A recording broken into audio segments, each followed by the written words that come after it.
بسم اللہ الرحمن الرحیم، اللہ کے نام سے شروع جو بہت زیادہ مہربان نہایت رحم کرنے والا۔ وما لیا لا اعبد الذی فطرنی، مجھے کیا ہو گیا کہ میں اس کی عبادت نہ کروں جس نے مجھے پیدا کیا۔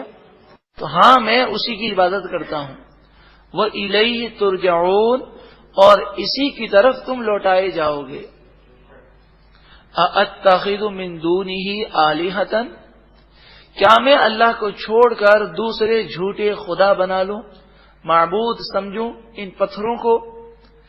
إِن يُرِدْنِ الرَّحْمَنُ بِضُرٍّ، اگر رحمان عز وجل مجھے کوئی تکلیف پہنچانا چاہے، لا تغنی عنی شفاعتهم شیئا ولا ينقذون، تو ان بتوں کی سفارش مجھے کچھ بھی فائدہ نہ دے گی اور یہ مجھے نہیں بچا سکیں گے، کیونکہ جب اللہ تعالی ناراض ہو جائے تو اللہ کا مقابلہ کرنے کی کسی میں طاقت نہیں ہے۔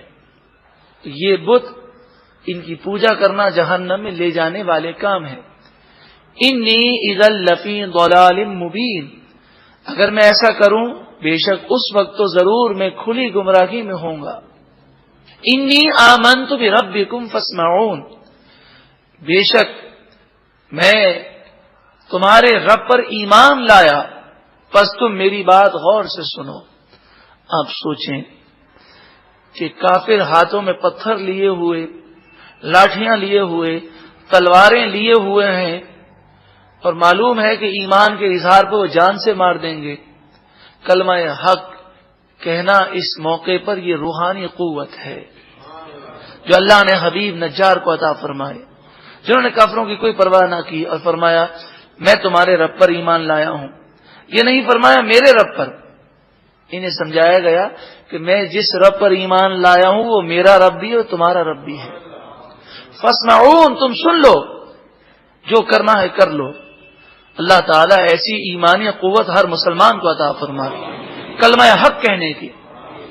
آج حق کہنے والے کو دبایا جاتا ہے، لیکن ایک نہ ایک دن حق کی فتح ہے۔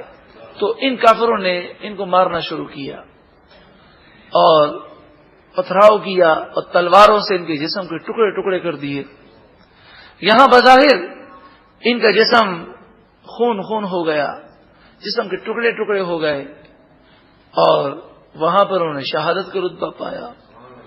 اور شہادت کے متعلق تو آپ جانتے ہیں کہ شہید کو چاہے جسم کے ٹکڑے کر دیے جائیں اسے ذرہ برابر تکلیف نہیں ہوتی۔ اس سے کہا گیا قیل ادخل الجنہ، کہا گیا تو جنت میں داخل ہو جا، تو روح جنت کے مزے لوٹنے کے لیے آ جا۔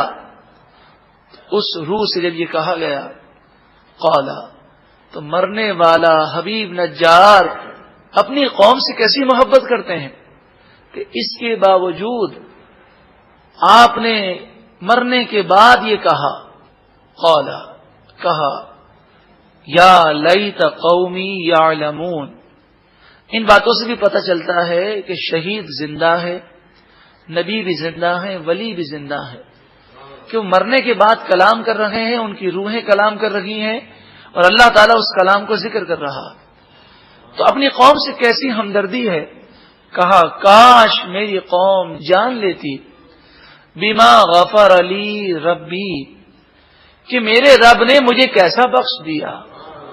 کاش میری قوم کو پتہ چل جائے تاکہ وہ گناہوں سے باز آئیں اور یہ نہ دیکھیں کہ دیکھو حق کے اظہار کرنے والے کو ٹکڑے ٹکڑے کر دیا گیا۔ تو میرا یہ حشر دیکھ کر لوگ ڈرے نہیں، بلکہ وہ سمجھیں کہ بظاہر تو جسم کے ٹکڑے ہوئے ہیں، لیکن یہ ٹکڑے کرنا ایسا کام آیا ہے کہ ہمیشہ کے لیے جنت کی ابدی نعمتیں مل گئی ہیں۔ وَجَعَلَنِي مِنَ الْمُكْرَمِينَ، اور میرے رب نے مجھے عزت والوں میں سے کر دیا۔ وَمَا أَنزَلْنَا عَلَىٰ قَوْمِهِ مِن بَعْدِهِ مِن جُندٍ مِّنَ السَّمَاءِ۔ اس آیت میں ایک نظریہ دیا گیا، وہ نظریہ یہ ہے کہ کافر یہ نہ سمجھیں کہ اللہ تعالیٰ ڈھیل اس لیے دے رہا ہے کہ ان کو تباہ کرنا اللہ کے لیے کوئی مشکل ہے، یہ بات نہیں ہے، بلکہ اللہ کی مصلحت ہے۔ ارشاد فرمایا اس قوم کو تباہ کرنے کے لیے ہم نے آسمان سے کوئی لشکر نہیں اتارا، وما کننا منزلین، اور نہ ہی ہم اتارنے والے تھے، ہمیں اس کی کوئی حاجت نہ تھی، کیونکہ جب اللہ تعالیٰ کسی کو تباہ کرنا چاہے تو کوئی اسے تباہی سے روک نہیں سکتا، کوئی اس تباہ ہونے والے شخص کو تباہی سے بچا نہیں سکتا۔ ان کانت الا صیحۃ واحدہ، بڑے غرور اور تکبر کرنے والے تھے، مگر ایک زوردار آواز آئی، صیحہ چیخ کو کہتے ہیں۔ حضرت جبریل امین نے ایسی آواز پیدا کی تو اس آواز سے ان کے دل بند ہو گئے۔ فَإِذَا هُمْ خَامِدُونَ، پس وہ بجھ کر رہ گئے، جیسے آگ جب جل رہی ہوتی ہے تو کیسا اچھل رہی ہوتی ہے، جب اس پر اچانک پانی ڈال دیا جائے تو ایسی بجھتی ہے کہ اس کا وجود ختم ہو جاتا ہے، ایسا ہی یہ غرور و تکبر کرنے والوں کا وجود ختم ہو گیا۔ فَإِذَا هُمْ خَامِدُونَ، پس اس وقت وہ بجھ کر رہ گئے۔ یا حسرۃ علی العباد، بندوں پر افسوس ہے، چاہیے کہ بندوں کی حالت پر افسوس کیا جائے۔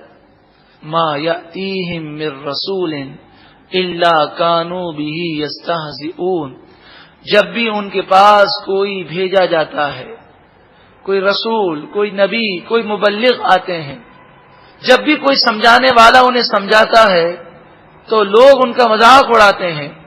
کتنا افسوس کا مقام ہے کہ نصیحت قبول کرنے اور ہدایت پانے کا وقت انہیں ملتا ہے، پھر بھی یہ وقت سے فائدہ نہیں اٹھاتے۔ الم یرو، کیا انہوں نے نہ دیکھا، کم اہلکنا قبلہم من القرون انہم الیہم لا یرجعون، کتنی قومیں ان سے پہلے ہم نے ہلاک کر دیں، کیا انہوں نے عبرت حاصل نہ کی؟ انہم الیہم لا یرجعون، یہ ایسے مٹ گئے کہ اب ان کی طرف یہ پلٹ کر نہیں آ سکتے، تو یہ پچھلے لوگوں کے انجام سے عبرت حاصل نہیں کرتے۔ وَإِن كُلٌّ لَمَّا جَمِيعٌ لَدَيْنَا مُحْضَرُونَ، اور یہ تمام لوگ ضرور ہمارے حضور جمع ہوں گے، محضرون، جمع ہو کر حاضر کیے جائیں گے۔ قرآن مجید فرقان حمید نے عبرت کو بیان کیا اور یہ فرمایا گیا کہ انسان کو غور کرنا چاہیے کہ کتنی بستیاں اللہ کی نافرمانی کرنے کی وجہ سے ہلاک ہو گئیں۔ ہم بھی گناہ کر رہے ہیں اور دن رات اس کا نتیجہ دیکھ رہے ہیں، بیماریاں، پریشانیاں، گھریلو ناچاکیاں، نا اتفاقیاں، محبتیں نفرتوں میں بدل گئیں، وسعت رزق وہ تنگ دستی میں بدل گئی، کاروباری نقصان، قرضے، چوری، ڈکیتیاں، مقدمے بازیاں، بے سکونی، بے اطمینانی۔ وما اصابکم من مصیبت فبما کسبت ایدیکم، قرآن نے تو فرما ہی دیا کہ تم پر جو مصیبتیں آتی ہیں تمہارے گناہوں کی وجہ سے ہیں۔ اللہ تبارک و تعالی سورہ یاسین شریف کی برکتوں سے ہمیں مالا مال فرمائے اور سچی پکی توبہ کرنے کی توفیق عطا فرمائے۔